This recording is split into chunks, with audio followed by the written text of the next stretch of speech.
बस लोगों की फीड में आपका ऐड दिखेगा, उनको आपके ब्रांड में एक साथ 2 तरीके के ऐड बना सकते हो, 2 कैटेगरी के। नेक्स्ट कर दिया। कह रहा ऐड सेट का भी एक नाम रख लो, मैं सेम नाम रख दो, ग्राफिक डिजाइनिंग वर्कशॉप करके। कह रहा कन्वर्जन में क्या होगा, मैं फॉर्म्स होंगे हमारे कन्वर्जन में, और फॉर्म्स के अलावा वेबसाइट कॉल या इंस्टेंट फॉर्म आपकी वेबसाइट पर है, कह रहा वो सब भरवाना है, मैं नहीं, मैं फेसबुक वाला ही फॉर्म भरवाऊंगा। कह रहा आपका फेसबुक का इसी नाम से पेज है क्या, मैं हाँ मेरा इसी नाम से पेज है, तो आप इसको जो है सेट कर लेना, 3-4 पेज होंगे तो उस पर कोई भी क्लिक कर लेना। जब फर्स्ट टाइम ऐड चलाने आओगे ना, लीड ऐड, तो यहाँ पे आपसे टर्म्स एंड कंडीशन एक्सेप्ट कराएगा, मैं कर चुका हूँ एक्सेप्ट, आपको करनी पड़ेगी। या म्यूट, यहाँ एरर आ रहा होगा रेड कलर का, वो कहेगा कि आप फेसबुक की टर्म्स एंड कंडीशन को फॉलो करोगे, मैं हाँ करूंगा। सर ऐसा क्यों कह रहा है ये, क्योंकि आप ना किसी का डेटा लेने जा रहे हो, फेसबुक के थ्रू किसी का क्या लेने जा रहे हो, डेटा। अब वो कह रहा है कि आप उसके डेटा का कहीं मिसयूज तो नहीं करोगे, आप टर्म्स एंड पॉलिसीज को एक्सेप्ट करते हो, दैट्स व्हाई। मैक्सिमाइज नंबर गोल रखना जो डिफॉल्ट फेसबुक हमें दे, और शो मोर ऑप्शंस के अंदर तो खैर अभी डिफॉल्ट शो ही हो रहे हैं, और डायनेमिक क्रिएटिव अभी ऑफ रहता है ऐसे एडो के अंदर। कह रहा है कैटलॉग वगैरह है कोई प्रोडक्ट के, आपके कोई प्रोडक्ट है आपके पास, मैं अभी हम कोई प्रोडक्ट का ऐड नहीं चला रहे, हमें लीड्स चाहिए, इमेज के ऊपर क्लिक करके हम एक इमेज सेट करेंगे। कह रहा है ये कैंपेन आपका 5,000 रुपए का डेली के बजट का है। कह रहा है ये शुरू कब से होना चाहिए, मैं आज ही से हो जाए 24 तारीख से, जैसे ही पब्लिश हो उसी समय से हो जाए, या आप चाहते हैं शाम से शुरू हो तो इवनिंग की टाइमिंग डाल दो, एंड डेट डाल दो कि 24 से लेकर बस 26 तक ही चलना चाहिए। अब वो 24 से 26 के बीच में आपके जो है डेली का 5,000 रुपए का बजट आपका रहेगा। अब जरूरी नहीं है कि वो इतने 5,000 रुपये उड़ा देगा, हो सकता है 5,000 में से सिर्फ वो 800 रुपये उड़ा पाया, बाकी सब सेव रहे आप, और वो वॉलेट में रहते हैं जहाँ पर वॉलेट आता है। और शो मोर ऑप्शन में गए, बजट को शेड्यूल करना कि इस टाइम पर बजट इतने का हो जाए, इस टाइम पर बजट इतने का, मैं हमें डिफॉल्ट जो सेट है वही रहने दो। अब आया कि आप ये ऐड दिखाना किसको चाहते हो, ऑडियंस क्या रहेगी आपकी। कह रहा आपने कभी कोई पहले ऑडियंस बनाई थी सेम वाली, तो कह रहा लाओ उस ऑडियंस को इस्तेमाल कर लो, अगर कभी आपने पहले बनाई थी तो आपको खैर याद होगा लास्ट टाइम मैंने बनाई थी सेम ऑडियंस किस नाम से, संडे।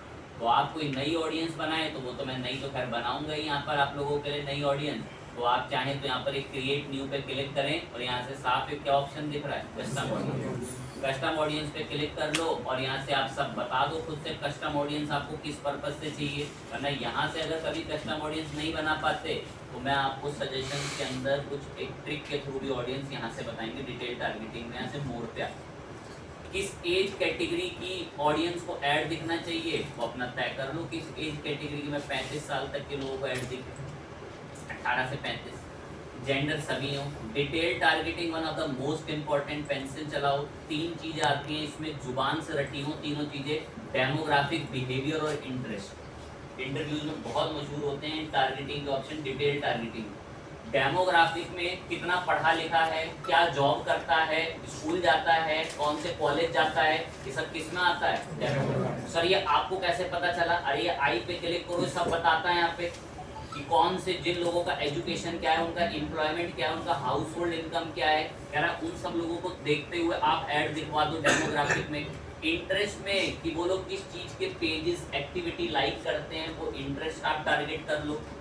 चाहो तो इनके अंदर प्लस पे क्लिक कर करके ढूंढो, एजुकेशन पे आओ, और यहाँ से फील्ड ऑफ स्टडी की किस फील्ड में स्टडी करता हो, वो एलएलबी कर रहा है, वो एमसीए कर रहा है, वो एमबीए कर रहा है, तो सर्च करो यहाँ से आकर कि वो किस फील्ड के अंदर स्टडी करता है। अब जैसे मैंने एलएलबी सर्च करा, कह रहा है इतने लोग आ रहे हैं, कह रहा है इन लोगों को लॉ में इंटरेस्ट है, क्या इनको ऐड दिखाना चाहते हो, कहाँ दिखाओ इनको ऐड। इनको कौन ऐड दिखाता होगा तो सुनो कौन दिखाता, बताता हूँ। हमारे एक जानने वाले थे, वो सुप्रीम कोर्ट में वकील थे, तो उन्होंने अपनी एक बुक पब्लिश करी थी। अब वो चाह रहे थे कि उनकी बुक्स की ना 15-20 हज़ार कॉपियाँ बिक जाएं, लोग खरीदें उससे। कैसे बिकेंगी, गली गली जाके तो बिकेंगी नहीं। फेसबुक में ऐड चलवाया उन लोगों ने कि भाई जितने भी लोग लॉ एलएलबी नए नए बच्चे कर रहे हैं, उनके फेसबुक के पेज पे होम फीड में हमारी बुक दिखे, और ताकि वो उस बुक को खरीदें कि सुप्रीम कोर्ट के इस वकील ने ये बुक लिखी है, उस बुक को खरीद के पढ़ें। तो उसमें ये एलएलबी वाले तो लोग टारगेट करे जाएंगे, या जिनको मेकअप पसंद है उनको टारगेट करेंगे। तो हो सकता है सेल्फ आप इतना क्रिएटिव माइंड लगा पाते हो कि कैसे ऑडियंस टारगेट होगी। भाई इसमें सारा गेम पर्सन पे डिपेंड करता है। मैं तो 2-3 चीज़ें बता सकता हूँ, मैं हर फील्ड का थोड़ी बता सकता हूँ आपको। कंपनी में स्ट्रेटजीज बनती हैं, वाइट बोर्ड लगे होते हैं, टीम लीडर जो है वो डिसाइड करता है कि भाई इसका प्रोडक्ट ऐसा है तो इसमें इस कैटेगरी के बेस पे टारगेट करके ऐड चलाओ। आज के टाइम पर तो एआई इतना जेन्युइन इस तरीके से आ चुका है सब टेक्निक वगैरह के अंदर, ह्यूमन माइंड का तो यूज़ करना ही बंद करा देगा, मतलब काम बहुत स्मार्ट कर देगा। एआई काम नहीं छीन रहा, काम को इतना स्मार्ट कर दे रहा है और एक्यूरेसी ला रहा है काम में बहुत ज़्यादा, लेकिन मूर्खों के लिए तो वो काम ही छीन रहा है।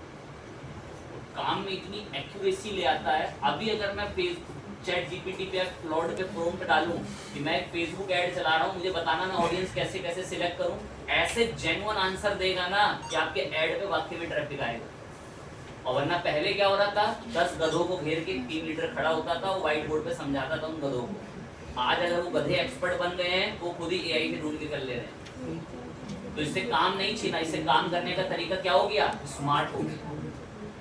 अब हमारा बच्चा है, उसको सब इंटरनेट पे ऐसे बेवकूफ मिलते हैं कि ये बहुत हल्का फुल्का ऐसे डिजाइनिंग कर ले, मतलब चुन ले रहा हूँ। जैसे मैंने कहा कि ये ग्राफिक डिजाइनिंग की वर्कशॉप किसको दिखनी चाहिए, तो मैं दिखनी चाहिए उनको जो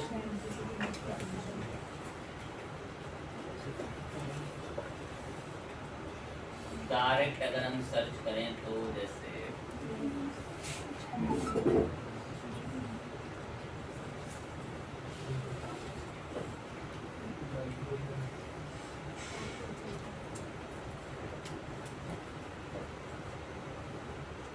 मैंने दिल्ली यूनिवर्सिटी सर्च कर रहे हैं।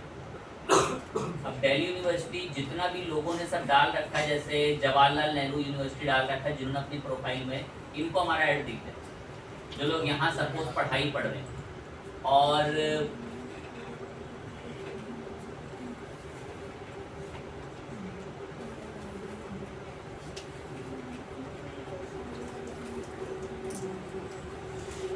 अगर हम ओपन लर्निंग स्कूल डालते हैं तो ओपन लर्निंग विद एसओएल वगैरह तो अभी नहीं दिखा रहा है। ड्यू डायरेक्ट सर्च करें,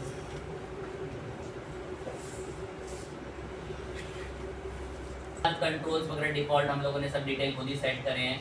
पॉलिसीज वगैरह को मांगेगा तो हम टिक कर देंगे। प्लेसमेंट, ऐड कहाँ कहाँ प्लेस हो, इंस्टाग्राम पे, फेसबुक के नेटवर्क में कहाँ कहाँ ऐड दिखे, तो बताओ प्लेसमेंट। यहाँ से प्लेसमेंट को यहाँ से शो मोर सेटिंग्स में भी आ सकते हो, यहाँ से आपको और ऑप्शंस भी मिलते हैं। अब देखो ये प्लेटफॉर्म यहाँ भी आता है प्लेटफॉर्म, या फिर आप यहाँ से पर्टिकुलर प्लेसमेंट में नन सेट हो रखा है, इसको प्लेसमेंट में एक्टिव करो और यहाँ से इसको एडिट मोड पे क्लिक कर दो। अब यहाँ पर ये दिखा देगा नीचे आपको कि फेसबुक के इस प्लेटफॉर्म और इंस्टाग्राम रह जाती है। ठीक है, ऊपर हमने डिफॉल्ट नाम रख लिया, शेड्यूल सेट कर लिए, ऑडियंस हमारी बनी रखी है संडे करके। इस ऑडियंस को अगर मैं एक बार एडिट पे भी आ जाऊँ, ठीक है। एक छोटी सी चीज़ रह गई थी, क्या रह गई थी, इंडिया में दिखवा रहे हैं हम, कहाँ दिखवा रहे हैं, कभी भी भूल कर भी ऐसे इंडिया मत सिलेक्ट कर लेना पूरा, कभी भी इंडिया कभी ऐसे कुछ इंक्लूडेड सिटी आप पर्टिकुलर टारगेट कर लो इंडिया की। अब इंडिया में यहाँ पर जितनी भी सिटीज़ हैं आपकी, वो आपको सिटी सारी यहाँ पर सिलेक्ट करके बता देता है। अब आप इंक्लूडेड के अंदर रखना कौन कौन सी चाहते हैं वो बता दो। जैसे आपने यहाँ से ऐसे बोला दिल्ली, तो सिर्फ दिल्ली के लोगों को आपका जो है इंडिया के अंदर ऐड टारगेट पर्टिकुलर दिखेगा। इसको हटा दो, पर्टिकुलर अगर इंडिया नहीं दिखाना चाहते, अब सिर्फ कहाँ के लोगों को ऐड दिखेगा, दिल्ली को। दिल्ली के अलावा मुंबई में जो लोग रहते हैं, मुंबई महाराष्ट्र हमने टारगेट कर लिया। मैं सिर्फ इन जगहों पर ही मेरा ऐड दिखना चाहिए, बस इन जगहों पर ही हमारा ऐड दिखे, मुंबई महाराष्ट्र, 2 जगह हमने टारगेट करी, अपडेट कर दिया। तो ये ऑडियंस रह गया था उसमें हमारा लोकेशन का, तो मैंने अभी अपडेट कर दिया। बस अपडेट करने के बाद फाइनल करो, नेक्स्ट प्लेसमेंट भी हम लोगों ने सेट कर दिया। कह रहा ऐड बनाओ, तुम्हारा ऐड दिखता कैसा है, कह रहा इस ऐड सेट को पहले अपने एक नाम भी दो, वही सेम नाम दे दिया मैंने, ग्राफिक डिजाइनिंग वर्कशॉप। कह रहा इस फेसबुक पेज से चलाओगे क्या तुम ऐड, मैं हाँ इसी से चलाऊंगा। कह रहा तुम्हारी कोई इंस्टाग्राम प्रोफाइल नहीं है क्या, चाहूँ तो इंस्टाग्राम अकाउंट को क्या कर सकता हूँ यहाँ से कनेक्ट, वो जरूर कर लेना, मैं किसी कारण की वजह से अभी नहीं करता हूँ। और ऐड सेटअप जो है वो क्रिएट ऐड पे रहेगा। कह रहा कोई पहले से बनी हुई पोस्ट है क्या, मैं खुद से क्रिएट करूंगा ऐड। कह रहा आपने पहले भी कभी फॉर्म बनाए हैं, कह रहा वो फॉर्म इस्तेमाल करोगे क्या जो पहले से बने हुए हैं, या फिर आपको क्या करना है, नया फॉर्म बनाना है। अभी तो बताया कि लीड एड में सारा कॉन्सेप्ट ही किसके पीछे छुपा है, फॉर्म के पीछे, क्योंकि फॉर्म में डिटेल्स आती है। तो फेसबुक पेज बता दो अगर कोई है, इंस्टाग्राम रहेंगे, जैसे स्क्रॉल करते हैं तो इमेज बदलती रहती है, तो आज क्राउजल बना देते हैं, थोड़ा अच्छा लगता है, मैं क्राउजल रहेगा। अब क्राउजल आपने सेट कर दिया तो क्राउजल के लिए आप मल्टीपल इमेज बताएंगे भी, तो मैं बताऊंगा मल्टीपल इमेज, और उससे पहले इसके लिए फॉर्म बना ले फटाफट से, क्रिएट फॉर्म। अब देखो वो फॉर्म कैसा दिखेगा, बाजू में उस पर नोटिस कर दो। इस फॉर्म को भी ना मैंने यही नाम दे दिया, ग्राफिक डिजाइनिंग वर्कशॉप। अधिक से अधिक वॉल्यूम की मात्रा में हम ये फॉर्म के अंदर डेटा मंगाएंगे। नेक्स्ट कर कह रहा है इस फॉर्म का क्या इंट्रोडक्शन रहेगा, हेडलाइन में ग्राफिक डिजाइनिंग वर्कशॉप। कह रहा है इसको लेकर कोई एडिशनल डिटेल वगैरह मैंने लिख दिया,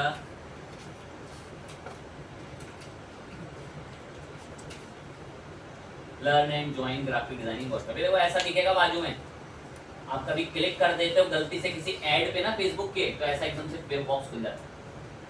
एंड देन यहाँ से इसको हम लोगों ने नेक्स्ट किया। अब यहाँ पर हमारे पास ये आ गया फॉर्म, ईमेल, फुल नेम और आपका यहाँ पर फोन नंबर। कह रहा है ये सब एंटर करवाएंगे आपके फॉर्म में। इंस्टाग्राम में भी ऐसा दिखेगा, फेसबुक में भी ऐसा दिखेगा, आपको दिखा रहा है ये फॉर्म। इसी फॉर्म पे कस्टमर अपनी डिटेल फिल करता है और आप तक आता है वो ऐड से फिर लीड बनती है। अब मैं बता देता हूँ मुझे क्या क्या चीज़ चाहिए। कह रहा है ईमेल यहाँ पर मैं, हाँ ईमेल चाहिए, फुल नेम, हाँ फुल नेम भी चाहिए, फोन नंबर कह रहा है ऑप्शनल, मैं नहीं जरूरी है phone number. Email, full name, phone number. आपको कुछ और भी चाहिए तो ऐड कैटेगरी में आओ। कह रहा है इनमें से क्या चाहिए, कोई demographic question, date of birth वगैरह कुछ ऐसी चीज़ मांगनी है, या मैंने उसको बोल दिया कि मुझे उसका स्टेट, तो देखो स्टेट है। अब हमारे फॉर्म के अंदर ये सारी इन्फॉर्मेशन आएंगी और ये सारी इन्फॉर्मेशन आप उससे भरवा देता, और भी भरवा लो, वरना चाहो डिलीट कर दो। और अगर उसने अपने फेसबुक में सारी चीजें बता रखी होंगी ना, उसको लिखना भी नहीं पड़ेगा, मैंडेटरी होता था। प्राइवेसी पॉलिसी पता है क्यों मांगता है, समझे। आप ना किसी इंसान का फेसबुक से डेटा मांग रहे हो, अब फेसबुक कह रहा है कि भाई तुम उसके डेटा का कहीं मिसयूज तो नहीं करोगे, तो एक मुझे अपनी प्राइवेसी पॉलिसी का पेज बताओ कि जिसमें आपने बता रखा हो कि आप उसके डेटा का मिसयूज नहीं करते आप किसी को। तो मेरे को ना प्राइवेसी पॉलिसी का पेज चाहिए, उम्मीद है वो आपको भी बनाना। मैं तो यहाँ से लिंक उठा लूंगा फटाफट से, आपके पास भी ब्लॉगर होगा, आपको तो 2 महीनों में सब खरीदना बताया। मैं ये हमारा प्राइवेसी पॉलिसी का, सर ये आपने क्यों पेस्ट करा, अरे इसके अंदर ऐसी बातें लिखी हैं कि हम किसी के डेटा से खिलवाड़ नहीं करेंगे, हम किसी के डेटा का मिसयूज नहीं करेंगे, हम किसी के डेटा को चुरा के उसे बेचते नहीं है, ये सारी बातें लिखी हैं प्राइवेसी पॉलिसी। फेसबुक कह रहा मुझे विश्वास दिलाओ कहीं तुम धोखाधड़ी ना करो, बट अब फेसबुक ने इसको ऑप्शनल कर दिया। बेचारे जो नए लोग होते थे ना वो ऐड बनाने आते थे और उनसे प्राइवेसी पॉलिसी पेज मांगने लग गया फेसबुक, और वो बेचारे परेशान किए होता क्या है। तो इसलिए फेसबुक को बाद में से मजबूरी में क्या कर देना पड़ेगा, ऑप्शनल की रखो चाहे मत रखो, कोई देखो। ऐसा लिखा आएगा कि लर्निंग वेब की प्राइवेसी पॉलिसी पढ़ लो कि वो आपके डेटा का मिसयूज नहीं करते। डिस्क्लेमर तक का ऑप्शन आ रखा है जी।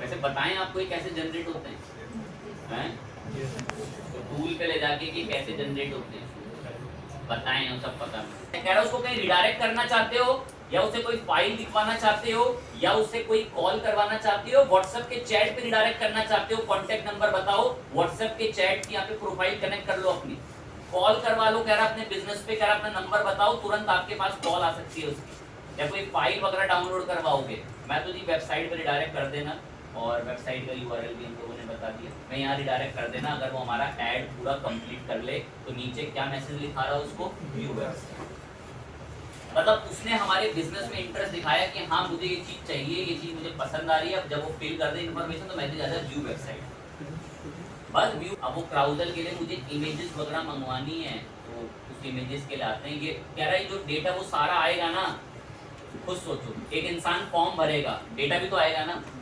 कह रहा वो डेटा आप अपनी किसी गूगल शीट से लिंक कराना चाहते हो, अब उम्मीद करता हूँ 2 एक तो होंगे इतने सक्षम जिनको पता होगा ये ऑनलाइन एक्सेल शीट के बारे में। कह रहा है इस शीट से किसी से लिंक कराना चाहते हो अपने गूगल अकाउंट से, मैं नहीं कराना चाहता, मैं ये डिफॉल्ट आपको दे देता है। कह रहा आपने कोई कंपनी का सॉफ्टवेयर बनवा रखा है, सीआरएम कोई टूल वगैरह जहाँ से कनेक्ट करना चाहते हो, मैं वो भी नहीं है, मैं आप डायरेक्ट मुझे एक्सेल की फाइल दे देना, मैं वहीं से डाउनलोड करूँगा, मोस्टली वहीं से करते हैं। अब ऐड क्रिएटिव, कह रहा है ऐड बनाओ, कह रहा है कम से कम 10 इमेज डाल सकते हो तुम हमारे इस क्राउजल ऐड के अंदर। अभी तो कुछ नहीं दिखता बाजू में, कोई ऐड ही नहीं आ रहा बराबर में, बस ये ऐसे फोटो आ रहा है। स्टेप दिखा रहा है इसके बस। तो आप यहाँ से ये एरो कर करके देखो, ऐसे ऐड चलता है वो।